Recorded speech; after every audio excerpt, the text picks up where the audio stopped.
ಚಿಕ್ಕು channel ವೀಕ್ಷಕರಿಗೆ ಸ್ವಾಗತ. ಗುರು ರಾಘವೇಂದ್ರ ಸ್ವಾಮಿಗಳ ಪರಿಚಯ. ಭಾರತದ ಭಕ್ತಿಭಾವದ ಇತಿಹಾಸದಲ್ಲಿ ಶ್ರೀಮದ್ ರಾಘವೇಂದ್ರ ತೀರ್ಥರು ಅಂದರೆ ಗುರು ರಾಘವೇಂದ್ರ ಸ್ವಾಮಿಗಳು ಅತ್ಯಂತ ಮಹಾನೇತಿಗಳಲ್ಲಿ ಒಬ್ಬರು.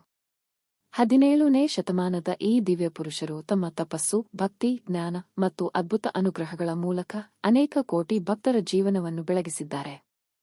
ಇಂದಿಗೂ ಮಂತ್ರಾಲಯದಲ್ಲಿ ಇರುವ ಅವರ ಬ್ರಹ್ಮಾಂಡ ಶಕ್ತಿಯ ಬೃಂದಾವನದಲ್ಲಿ ಭಕ್ತರ ಮನೋಭಿಲಾಷೆಗಳು ಈಡೇರಿಸುತ್ತವೆ ಎಂದು ವಿಶ್ವಾಸವಿದೆ.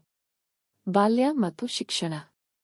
ಶ್ರೀ ರಾಘವೇಂದ್ರ ಸ್ವಾಮಿಗಳು ಮೂಲತಃ ತಿರುಪತಿ ಪ್ರದೇಶದ ಭುವನಗಿರಿ ಸಮೀಪದ ಬುಡೇಲಿ ಎಂಬ ಊರಿನಲ್ಲಿ 1595ರಲ್ಲಿ ಜನಿಸಿದರು. ಅವರ ಪಿತೃ ತಿಮ್ಮಣ್ಣ ಭಟ್ಟರು ಮತ್ತು ತಾಯಿ ಗೋಪಿಕಾಂಬ ದೇವಿಯರು. ಬಾಲ್ಯದ ಹೆಸರು ಎ. ವೆಂಕಟನಾಥ.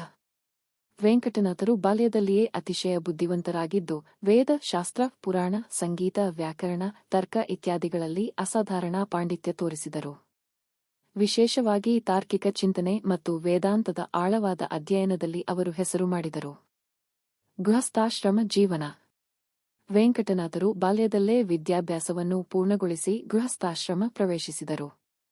ಅವರ ಪತ್ನಿಯ ಹೆಸರು ಸರಸ್ವತಿಬಾಯಿ. ಗೃಹಸ್ಥರಾಗಿದ್ದಾಗಲೂ ಅವರು ನಿರಂತರವಾಗಿ ಅಧ್ಯಯನ ಮತ್ತು ಬೋಧನೆಗಳಲ್ಲಿ ತೊಡಗಿಸಿಕೊಂಡಿದ್ದರು. ಈ ಅವಧಿಯಲ್ಲಿ ಅವರ ಜೀವನದಲ್ಲಿ ಹಲವು ಕಷ್ಟಗಳು ಬಂದರೂ ಅವರು ಅದನ್ನು ಭಕ್ತಿ ಮತ್ತು ಧೈರ್ಯದಿಂದ ಎದುರಿಸಿದರು. ಸನ್ಯಾಸ ಸ್ವೀಕಾರ. ದೈವಸಂಕಲ್ಪದಿಂದ ವೆಂಕಟನಾಥರು ಶ್ರೀ ಸುಧೀಂದ್ರ ತೀರ್ಥರ ಆಶ್ರಯದಲ್ಲಿ ಸನ್ಯಾಸ ಸ್ವೀಕರಿಸಿದರು. ಆಗ ಅವರಿಗೆ ಎ. ರಾಘವೇಂದ್ರ ತೀರ್ಥಾಯ್ ಎಂಬ ಹೆಸರು ದೊರೆಯಿತು. ಸನ್ಯಾಸ ಸ್ವೀಕರಿಸಿದ ನಂತರ ಅವರು ಮಧ್ವ ಸಂಪ್ರದಾಯದ ದರ್ಶನವನ್ನು ಜನಸಾಮಾನ್ಯರಿಗೆ ತಲುಪಿಸಲು ನಿರಂತರ ಶ್ರಮಿಸಿದರು. ತತ್ವಚಿಂತನೆ ಮತ್ತು ಬೋಧನೆ. ರಾಘವೇಂದ್ರ ಸ್ವಾಮಿಗಳು ಮಧ್ವಾಚಾರ್ಯರ ದ್ವೈತ ಸಿದ್ಧಾಂತವನ್ನು ಅತ್ಯಂತ ಗಾಢವಾಗಿ ಜನರ ಮನಸ್ಸಿನಲ್ಲಿ ಮೂಡಿಸಿದರು. ಅವರ ಭಾಷಣಗಳು ಮತ್ತು ಗ್ರಂಥಗಳು ದೈವಭಕ್ತಿಯನ್ನು ಉತ್ತೇಜಿಸಿ ಧರ್ಮನಿಷ್ಠ ಜೀವನಕ್ಕೆ ಮಾರ್ಗದರ್ಶನ ನೀಡುತ್ತವೆ.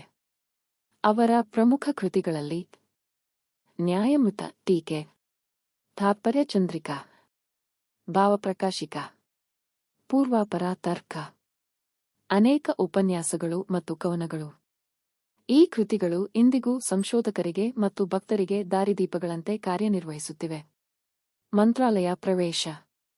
1671ರಲ್ಲಿ ರಾಘವೇಂದ್ರ ಸ್ವಾಮಿಗಳು ತಮ್ಮ ಜೀವಂತ ದೇಹದಲ್ಲಿಯೇ ಮಂತ್ರಾಲಯ, ಕರ್ನಾಟಕ, ರಾಯಚೂರು ಜಿಲ್ಲೆಯಲ್ಲಿ ಬೃಂದಾವನ ಪ್ರವೇಶಿಸಿದರು. ಭಕ್ತರ ನಂಬಿಕೆ ಪ್ರಕಾರ ಅವರು ಇನ್ನೂ ಜೀವಂತವಾಗಿಯೇ ತಪಸ್ಸಿನಲ್ಲಿ ತೊಡಗಿಸಿಕೊಂಡಿದ್ದಾರೆ.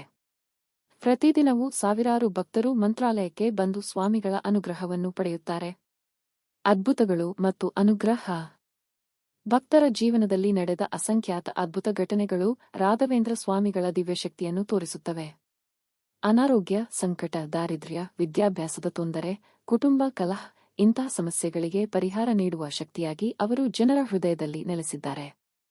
ಯಾವುದೇ ಸಮಸ್ಯೆ ಬಂದರೂ ಗುರು ರಾಘವೇಂದ್ರ ಸ್ವಾಮಿಗಳನ್ನು ಪ್ರಾರ್ಥಿಸುವ ಎಂಬ ನಂಬಿಕೆ ಎಲ್ಲೆಡೆ ಹರಡಿದೆ. ಗುರು ರಾಘವೇಂದ್ರರ ಆರಾಧನೆ. ಪ್ರತಿ ವರ್ಷ ಆಷಾಢ ಶುದ್ಧ ದ್ವಿತೀಯೆಯಿಂದ ಆರಾಧನೆ ಮಹೋತ್ಸವ ಪ್ರಾರಂಭವಾಗಿ 3-4 ದಿನಗಳವರೆಗೆ ಮಂತ್ರಾಲಯದಲ್ಲಿ ನಡೆಯುತ್ತದೆ.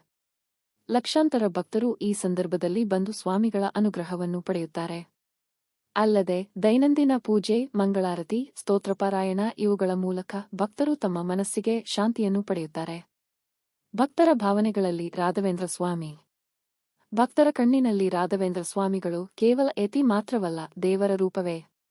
ಧನ್ಯವಾದಗಳು.